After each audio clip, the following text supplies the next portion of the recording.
Hi, Lynn. Hi, Joe.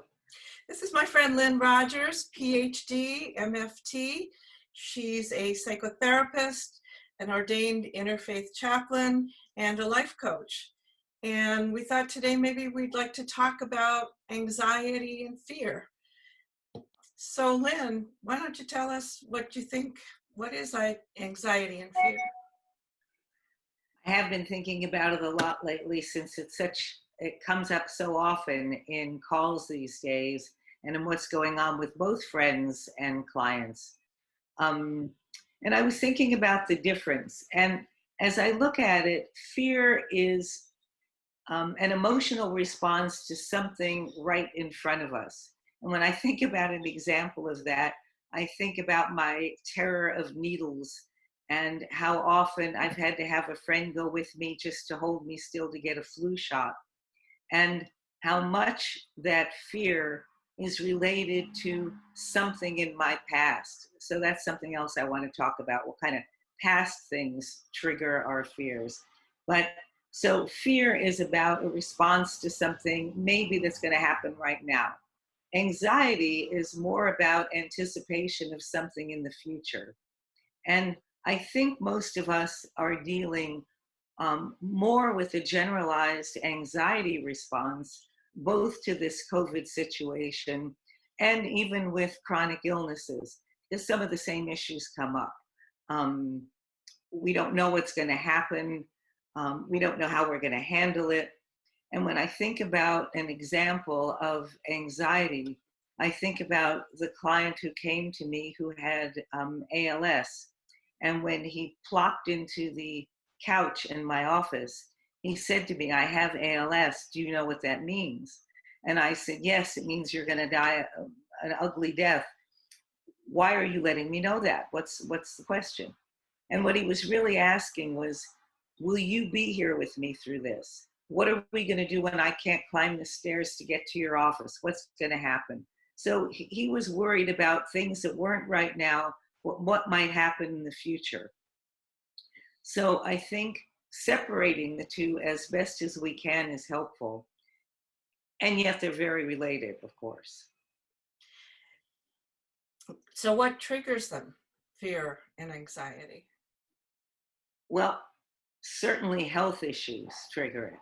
So in my population with people with life-altering illnesses, with chronic conditions, the idea of a situation that is unexpected, it's unanticipated, it's unplanned for, it's uncontrollable. Those situations bring up a great deal of anxiety. It happens with health when we're diagnosed with something unexpected. It happens with COVID when we don't know what's coming up next. What else triggers it? Finances trigger it.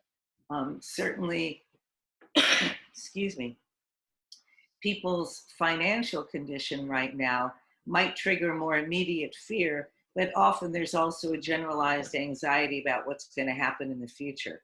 That's happening now so much as we see over and over again on TV with COVID, but it certainly is an ongoing concern for people with serious illnesses. And the final area that I think about that triggers anxiety is it's individual for each of us. For me, it was being probably held down to have allergy tests done when I was very young with needles in my back that has me respond to needles the way I do now. So sometimes it's something unconscious, sometimes it's something conscious from our background, from some situation that was traumatic that will trigger anxiety. So, do you have any tips for dealing with anxiety? I know for fear, the classic responses physiologically are the fight, flight, or freeze responses. And so, how do we deal with that in the moment? And then in the larger picture, the more generalized kinds of anxieties that come up. Mm-hmm. You know, one of the things I think about is, and I think I have 6 or 7 tips in this area. So let's see where we get. One is to limit the source of information, how much information, who we get it from, when we get it. So when it comes to illness, that means as the patient, I have to decide who I want to tell me what. Do I want the doctor to tell me everything? Do I have some close friend that I want to filter information? Um, is there a best time for me to hear it? So that's with serious illness. The same thing with COVID. When am I going to turn on television to get the news of what awful has happened today? How much of it am I going to watch? What source is going to make me feel better, both informed and better, so I can make a choice to watch something, whether it's on TV or whether it's talking to friends who are more negative, or I can really make an attempt to focus on my positive friends and look at the news that's both balanced and to give myself just a little dose of it every day. What else? So hanging out with positive people, of course, the basic needs, food, exercise, all that kind of thing, really taking care of ourselves like that.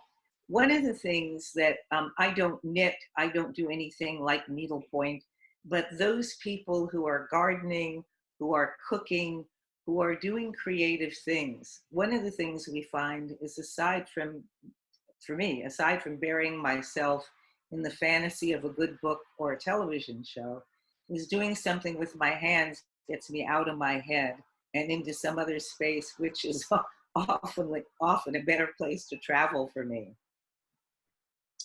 Yoga, meditation, and I guess the last thing I'd say, and maybe I should have started with this, is being gentle with ourselves. When we're experiencing anxiety, our whole bodies react. Our memory might not be so good. I find myself more irritable. All of us is affected by that, all parts of us. So just being more gentle with myself, which seems to be something other people are able to do, and we're not very good at doing that for ourselves. So those are my top tips for dealing with anxiety and for fear for right now.